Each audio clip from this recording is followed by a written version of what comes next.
Happy Friday, everybody. It's Dr. Scott. I just want to thank you all again for being part of this Facebook group. My hope or my goal, my vision for this group is just to give you guys content that's practical and usable, right? So I wanted to start today by talking about something that in functional medicine is really at the roots or kind of the core of what we look at, evaluate, and do in order to heal people, and that is gut health.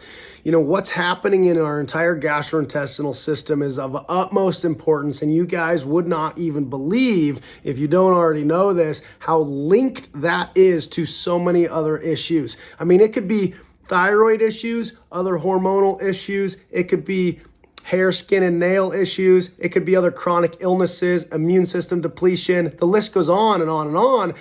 But that all starts with proper gut health. If you have good gut health, you will have less problems. If you have poor gut health, you will have more problems. It is just kind of a fact in science and research and clinical practice that we know now. So today's little tip or trick is can anyone tell me how many times we should chew each little bite of our food, right?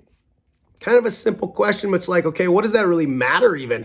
Well, I'll give you the answer in a second, but mechanical digestion, so when we're chewing and grinding up our food in our mouth and the saliva called salivary amylase, an enzyme, is starting to break down the components of the food, that is a crucial first step to proper digestion. So if you have gut issues, you need to start thinking about everything from the very beginning of when you put something in your mouth. How many times are you chewing it? Are you breaking it down enough before you swallow and it enters the stomach? The stomach is the second line of defense, and we're going to talk about that later because that's an issue that haunts so many of us, and we have no idea that our stomach health is not where it needs to be. Another topic for another day. But you should chew your food, every bite, 30 times. 30 times. So start counting. And if you're eating a tough piece of meat, like a steak, for example, you should probably chew it even more, 40 times. Now, what the research has shown, and this will blow you away, is how many times does the average person chew before they swallow? 4 to 6 times.